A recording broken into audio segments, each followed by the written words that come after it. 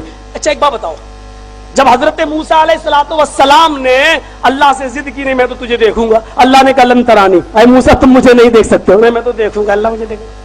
اللہ نے کہا جبل طور پہ چڑھ جاؤ. اللہ نور ہے نا، اللہ نور ہے. تو اللہ نے ہلکی سی تجلی دکھائی. جبل طور پہ موسیٰ کھڑے ہیں، اللہ نے اپنے نور کی ہلکی سی تجلی دکھلائی. وہ کتنا ہوگا کوئی پتہ نہیں، ہلکا سا نور دکھایا. موسیٰ نے اللہ کا وہ نور دیکھا، تجلی دیکھی. فخر موسیٰ صاعقہ، موسیٰ بے ہوش، اور پہاڑ جل کر سرما. پہاڑ جل. موسیٰ جیسا پاکیزہ رسول اللہ کو نہیں دیکھ سکا. موسیٰ جیسا پاکیزہ رسول اللہ کو نہیں دیکھ سکے، اللہ کے نور کا دیدار نہیں کر سکے. اگر اللہ نے اپنے نور سے نبی کو پیدا کیا ہوتا تو صحابہ اللہ کا نور نہیں دیکھ پاتے. صحابہ اللہ کا نور کیسے دیکھ لیتے آپ بتائیے؟ اگر اللہ نے اپنے نور سے پیدا کیا، موسیٰ تو اللہ کا نور نہیں دیکھ پائے تھوڑا سا، اور محمد اگر اللہ کے نور سے پیدا ہوتے صلی اللہ علیہ وسلم تو صحابہ کیسے دیکھتے؟ جبل احد اور پہاڑ، یہ احد اور صفا اور مروہ کی پہاڑیاں، یا احد پہاڑ، یہ تمام پہاڑ پہ اللہ کے نبی چڑھتے تھے. یہ پہاڑ جل کے سرما کیوں نہیں بنے؟ اس کا مطلب یہ کہ اللہ کا نور اسپیشل ہے، محمد کو گھٹیا نور سے پیدا کیا. یہ کہنا چاہتے ہیں نا؟ نعوذ باللہ. میرے بھائیوں، اللہ نور ہے، نہ کھاتا ہے، نہ پیتا ہے، نہ سوتا ہے، اس کو ان چیزوں کی ضرورت نہیں ہے. اگر اس نے محمد رسول اللہ کو اپنے نور سے پیدا کیا ہوتا تو محمد رسول اللہ کو بھی نہیں کھانا چاہیے تھا، نہیں پینا چاہیے تھا. اللہ کی بیوی نہیں ہے تو محمد رسول اللہ کی بیوی نہیں ہونی چاہیے تھی. یہ تو بھائی مرد اور عورت، یہ انسان ہے، بچہ بھی انسانی پیدا ہوتا ہے. اگر اللہ نور، محمد نور، تو شادی بھی کسی نورانی مخلوق سے ہونی چاہیے تھی. لیکن حضرت خدیجہ تو خاکی ہے، مٹی سے پیدا ہوئی ہے. نور کا اور مٹی کا یہ جوڑا بن کیسے گیا؟ اچھا یہ بتائیے آپ، تھوڑا سا عقل سے فیصلہ کرو. اللہ کے رسول نور، خدیجہ مٹی سے پیدا ہے، خاکی. نور کی مٹی سے شادی ہو گئی تو بچے نورانی ہونا چاہیے تھے یا خاکی؟ آپ کہتے ہیں بچے سارے مٹی کے تھے، خاکی تھے، تو اس کا مطلب رسول کا نور غالب نہیں آیا، خدیجہ کی مٹی غالب آ گئی ہے. یعنی رسول کا نور فلاپ ہو گیا اور خدیجہ کی مٹی غالب آ گئی ہے. میرے بھائیوں، جتنی تم اس میں گڑبڑیاں پیدا کرو گے اتنا ہی پھنستے جاؤ گے، اتنا ہی پھنستے جاؤ گے تم. اس لیے کہ اس کی کوئی سچائی نہیں ہے. رسول اللہ کو پریشانی بھی ہوتی تھی، نبی اکرم کے سر میں درد بھی ہوتا تھا، نبی اکرم کو بخار بھی آتا تھا، نبی اکرم کی پیشانی سے پسینہ بھی نکلتا تھا، نبی اکرم پیشاب اور پائخانہ کرنے بھی جایا کرتے تھے، نبی اکرم کو غم بھی ہوتا تھا اور خوشی بھی پہنچتی تھی. اور ایک مرتبہ تو ایسی خوشی اور ایسا غم جو دونوں ایک ہی دن جمع ہو گئے. یا جنگ بدر، اسلامی پہلی جنگ آپ جیتے ہیں، کافروں کو دندان شکن جواب دیا ہے. جس دن جنگ بدر میں کامیابی اور جیت ملتی ہے، فتح نصیب ہوتی ہے، اسی دن آپ کی بیٹی حضرت رقیہ عثمان غنی کی بیوی انتقال کر جاتی ہے، اور یہ خوشی اور غم ایک ہی دن میں شامل ہوتا ہے. میرے بھائیوں، ذرا اس رسول سے پوچھو، جنگ بدر جیتے ہیں، ابھی پہلی جنگ ہے اسلامی، 313 مسلمان 1000 کافروں پر غالب آئے ہیں، صرف 14 مسلمان صحابہ شہید ہوئے اور 70 کافر مارے گئے. یہ اتنی بڑی کامیابی ملی نبی کو.